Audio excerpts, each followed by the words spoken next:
O'zi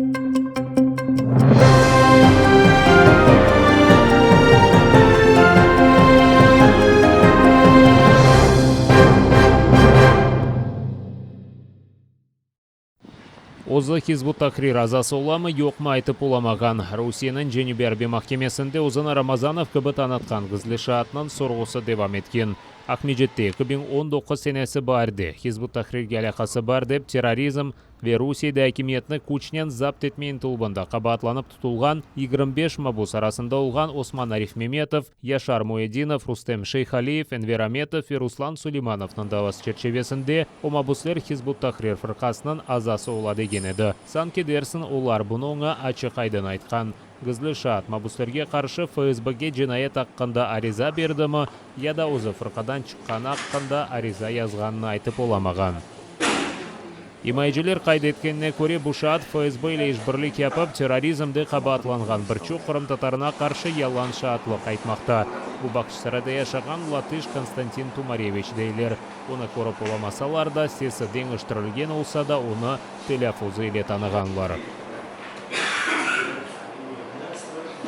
Ukraina yuqori shurasida jamoat jurnalistlari azat etilmasida yordamchi olmaga chaqirdilar. Buni Golos fraksiyasidan xalq deputati Rustem Umerov minberdan aytilgan chiqishida bildirdi. So'z Remzi Bekirov, Ruslan Suleymanov, Seyran Saliyev, Timur Ibragimov, Server Mustafayev, Marlen Asanov, Rustem Sheyxaliyev, Osman Arif Memetov ve Radio Svoboda jurnalisti Vladislav Yesipenko haqqında ketdi. Rustem Umerov Yesipenko nasl azaplarga chektirilganini ta'rif etib, Rossiya ve ishg'ol etilgan Qrimdagi hapsxonalarda 100dan ziyade Ukrain ve Qrim tatarlari tutilganini qayd etdi. Bunga beraber 300dan ziyade inson ishg'ol etilgan Donbassda reyneler dedi. За кожним прізвищем чиєсь поламане життя, за кожним фото родини, які їх переглядають та чекають, коли їхній син, тато, дідусь чи коханий повернеться додому. Цим виступом я закликаю світову спільноту сприяти визволенню українських громадян. Владислава Єсипенка, Ремзі Бекірова, Руслана Сулейманова, Сейрана Салієва, Тимура Ібрагімова, Сервера Мустафаєва, Марлена Асанова, Рустема Шейхалієва та Османа Ариф Меметова. Ті громадянських журналістів з Криму і кожного з переліку політичних в'язнів. Ми також працюємо над законопроєктом про політичних в'язнів в рамках Кримської платформи, щоб інтеграція та повернення до звичного життя для цих людей були максимально комфортними. Наш обов'язок – звільнити наших людей. Крим – це Україна. Дякую. Ahmedjetdagi СИЗО vaqtincha qapalı. Şehirning Yekene taqqiqat izolyatorida koronavirus xastalari tasdiqlangan. Buni Qrim birdamligi xabar etdi. Şimdi şehir memuriyatida dezinfeksiya yapa. СИЗО xodimlari ise qo'rqchilaydigan kostyumlar kiyib yuri. Mabuslarni tibbiy blokka kechirganlar. Ukraina yuqori shurasining inson haqlari vakilatlisi Lyudmila Denisova aytganiga ko'ra, u Qrimning ishg'olchilar hakimiyatidan Ukrain siyosiy mabuslarini qo'ruv vositalarini temin etmaga talab etdi. Denisovaning qayd etganiga ko'ra, advokatlar vaqt mabuslarga tibbiy yordam berilmaganini, ilaçlar tutib olinganini ve mabuslarning sog'lig'ini shikoyatlari ko'z o'g'ini olinmaganini xabar etdi. Згідно з 4-ю Женевською конвенцією, Російська Федерація як держава-окупант несе відповідальність за забезпечення і дотримання прав громадян, які проживають на тимчасово окупованій території Криму. Вкотре звертаю увагу, що підтримка наших співгромадян з боку міжнародної спільноти та посилення тиску на країну-окупанта є вкрай важливими задля звільнення всіх українських політв'язнів. 300dan ziyade Qo'ronta damsiz qola bili. Ahmedjet jivarindagi Suvuq Dere qasabasining sakinlarini ishg'olchilar hakimiyati qurilgan ev ve to'proq damartalarini rasmiylashtirmaga izin bermay. Suvuq Dere sakinlari qayd etganiga ko'ra, 2006 senasi vaqtdagi yerli hakimiyat Qrim tatarlariga bu bo'shliqdagi cho'pliklarni temizlab, quruchilik boshlatmaga rozilik bergan, ammo rasmiylashtiruv masalasi o'yladi chizilmagan. Sakinlar o'z kuchining evlar qura, yo'l ve kommunikatsiyalar kechiri. Ishg'oldan ел топрақ ве мескен ресмилештірілмесі үшін ішлер башлатылған еді. İnsanlarının ellerinde destek yağıtlar bu sırada teritoriya planı işlep çıkarılması hakkında vesikalar. Ama işgalciler hakimiyet vekilleri hiçbir vesika ve ruhsat yok deyken. 100'den ziyade toprak damartısında olған evler yıktırılıp boşatılmak gerek deyler. Мы не так просто взяли и пришли сюда. Было согласование с председателем райгосадминистрации Кунцом Владимир Ефимович такой был в то время. Было с ним согласование. Он показал эту поляну нам, говорит, вот поляна пустует, ну правда свалка. Почистите, пожалуйста, я буду помогать ходатайствовать. И действительно он ходатайствовал, написал по всем сельсоветам, Перовский сельский совет, Чистенький сельский совет, ходатайственное письмо о выделении этой земли под индивидуальное строительство. С 2006 года изначально у нас есть свой план планировки территории, в соответствии с которым люди размещены каждый на своем участке. Сейчас обрезается вот эта вот часть территории, и эти ни строения, ни жилые дома не будут учитываться. Эта карта в свое время была занесена каждый год новым представителям и райгосадминистрации, и Госкомнадза, и МИЗО. Мы всем заносили свою карту и показывали, что это наша территория. И будьте добры, пожалуйста, если вы будете заниматься разработкой ППТ, учитывать каждый участок. Потому что на каждом участке учтены есть фамилии, есть участок, значит, есть фамилия, за ним закреплена. Мы 7 лет строили этот дом по кусочку. Всю свои возможности мы закладывали именно вот сюда. Во всем себе отказывать. Для нас это вот единственное, что у нас есть. Мы нигде не отдыхали, никуда не ездили. У нас нет отпусков, мы работаем без выходных. И все, что возможно, мы покупали цемент, мы собирали полгода, накрывали крышу, мы собирали полгода, покупали окна. И я не знаю, как вот, да, правительство говорят, что они могут забрать это и выделить где-то что-то, какой-то участок, и как они планируют перекидывать этот дом. В 2019 году райгосадминистрация пришла, померила все, сказали, так как застройка была еще при Украине, вы имеете право здесь жить, находиться, и выдала нам акт о взятии моего дома себе на учет, и присвоили даже номер. Рискомнадз выдала нам выписку о том, что я самоопределилась с землей и что я здесь нахожусь на законном основании. И вот мы были на собрании 30 июня. Нам просто дали понять, что наши участки, наши документы, их просто нет у них на плане. Каждый год мы ходили в сельсоветы, Чистенькое, Перово. Мы везде были. В какой момент они потеряли?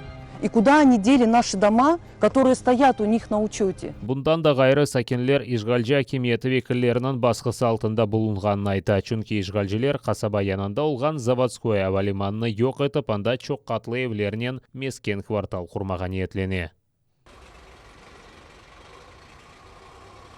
Көктем бус ташлары işgal etilgen Балаклаваның пляжында вишне кебі бурчак яғған. О вақыт пляжда аратланған insanlar чапып сақланмаға мечбур oldu. Bazıları озыны бурчактан шемсиелер ве силенжеклер түбіне сақланып құртармаға тырышқан вақыт, башқалары сачаклар түбіне чапып қачты.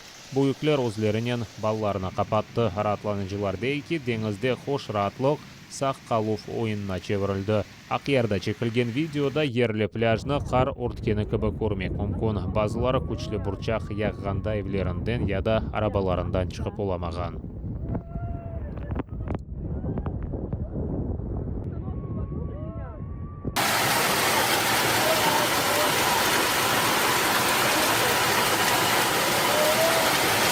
Охренеть! Это ужас! Мой ребенок на море!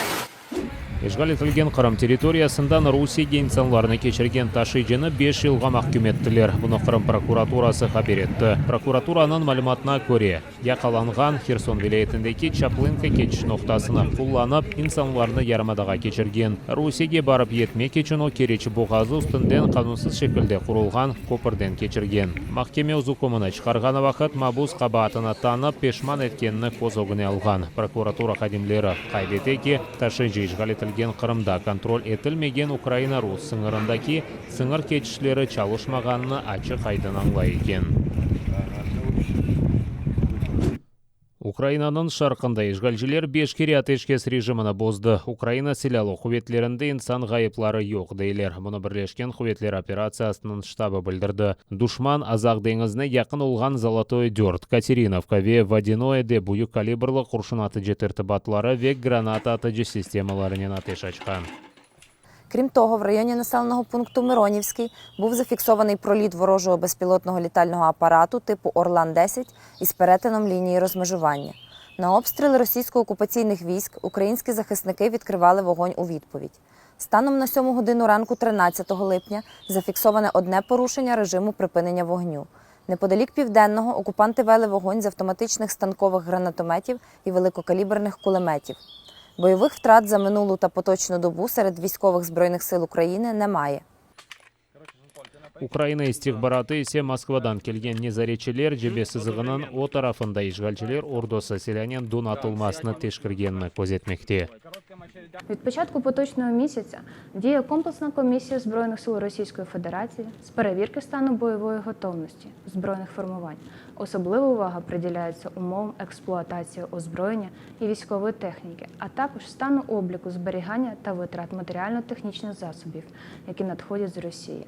Крім того, здійснюється перевірка укомплектованості особовим складом на рівні професійної підготовки командування, з'єднань і частин 1 і 2 армійських корпусів. Арбилер ве мемруларға қаршы малюмат топлап Русияге берген. Украина телекестілік қызметі Кировоград вилаетінде жасусына тұтты. Украина ватандашы тежавузжы девлетінің территориясында олған жинай группаның азасы олып Русия арбейстік баратына қызмет ете екен. Тұтылған Москва етекшілерінің эмірінен Украина арбилері ве мемрулары аққында компромат малюмат топлаған. Боларының өзлері Русияда яда ишгал етілген территорияларда бұлынған туғанлары ве малы аққында малюматтыр. Бұл етіп, Рус истихбараты оларына Русия қызметіне жөлп етмеге істеді. Тұлған, топланған бұты малюматыны қапалы Аляха каналы вастасынен юлла екен. Шымды о Апсханеде. За виконання завдань отримав грошову винагороду в національній валюті Російської Федерації на банківську карту. В ході проведення обшуку за місцем проживання фігуранта виявлено та вилучено засоби зв'язку, які використовувались для контактів з представником воєнної розвідки РФ, банківські карти Сбербанку Росії, посвідчення про належність до персоналу російських комунальних та комерційних структур. Затриманому повідомлено про підозру у вчиненні кримінального правопорушення, передбаченого частиною 1 статті 111 Кримінального кодексу України. А це державна зрада. Литванияда канунсыз мигрантлар үшін лагерь пайда olacak. Бұны Литвания ішкі ішлер Назира білдірді. Dėl apgyvendinimo taip pat procesas juda. Šią savaitę turėtumėm. Що стосується житла для мігрантів, то процес просувається. На цьому тижні ми створимо табір на 500 осіб у Дев'янішкес. Наша мета – створити житло і забезпечити безпеку для людей на кількох конкретних ділянках у декількох певних таборах. Литвания без Русияны легалсыз мигрантларының ақынны тоқтатмақтан вазгечіп, аксіне олар Литванияға кетмесі үшін чақырулар япқанында қабатлай. Ел башлағанандан берілі без Русиядан Литванияға 1600 қанунсыз сияхатчы кечкен. Олардан 1000-ден зиядесі июнь ай девамында. Мигрантларының ярысы Ирак ватандашларыдыр. Пабарады адлы Литвания шерінде олған мигрантлар үшін меркез толған. Енді мигрантларының бошқанелерге вақтын жегерлештірелер. Бұқадын Сомалиден келген. Уна сыңар янында олған кой мектебінде ерлештіргенлер. Қадынның сөздеріне көре анда 150-ге яқын инсан яшамақта. Оның үшін кеметлер біле еркезге етішмей. Ми приїхали в пошуках кращого життя. Я тікала від війни і насильства. Вони кажуть нам платити, щоб доставити нас в потрібне місце, але у нас немає грошей, тому нас кинули. Литвания тышышлерін әзірлігінде қайдеткенлеріне көре без Русия кемиеті Авропа бірлігі көрсеткен санкцияларға жауап оларақ мигрантларны силә оларақ қоллана. Александр Лукашенко без Русия оңа файдалы олғаны ве өзіне мұсады ете білгені қадар сыңырны контроль еткенін айтты.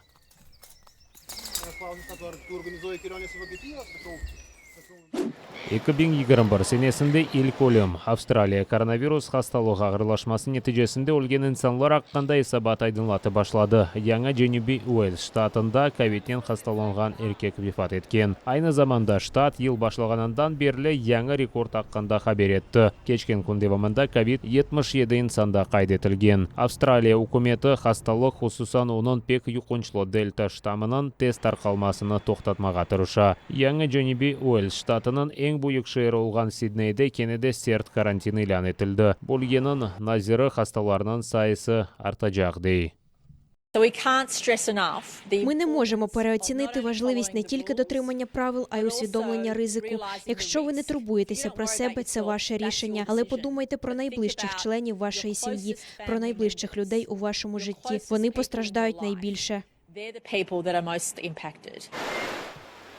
Базар күн 30-дан зиеде хаста инсан жема топлашқан ерлерде bulungan. Bunun için Sidney ve onun civarında ilan etilgen 3 haftalık lockdown uzatыла біле.